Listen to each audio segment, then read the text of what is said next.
In today's video, I'm going to teach you how to resize an image in Google Docs. Resizing an image is a straightforward process, but there are a few details we can cover to ensure you get the best results every time. First, open your Google Docs document and navigate to the image you want to resize. Once you've located the image, click on it to select it. When selected, you'll notice the appearance of blue squares at the corners and sides of the image. These handles indicate that the image is ready to be resized.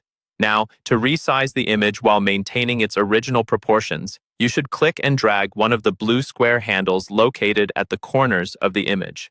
By dragging inward, you make the image smaller, and by dragging outward, you enlarge it.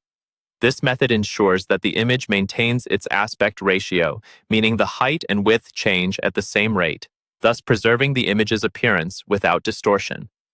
For those of you who might want to modify the dimensions of the image without keeping the same height-to-width ratio, you can use the side handles instead. Clicking and dragging these side handles will allow you to stretch or squash the image as needed. This could be useful in scenarios where adjusting one dimension more than the other fits your document layout better. Keep in mind that this can lead to a distorted image if not done carefully, so it's generally recommended to stretch or squash images only when necessary and after considering how it will affect the overall look.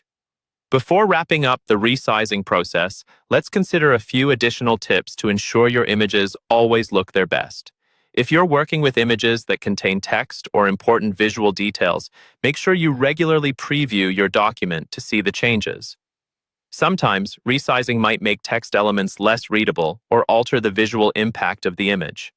In such cases, it might be beneficial to revert to the proportional resizing method to maintain clarity and visual appeal.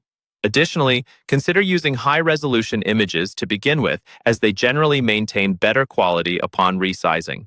If an image appears pixelated or blurry after enlargement, it may be due to a low resolution, so starting with a higher quality image can make a significant difference. So, to recap, selecting and resizing your image can be easily done using the blue handles. Corner handles will keep your image proportions intact, while side handles offer more flexibility if you're in need of a custom size adjustment. Remember these techniques and tips to keep your Google Docs look polished and professional. And that's it for today's tutorial. I hope you found this guide useful and feel more confident in adjusting images to fit your needs. Happy editing!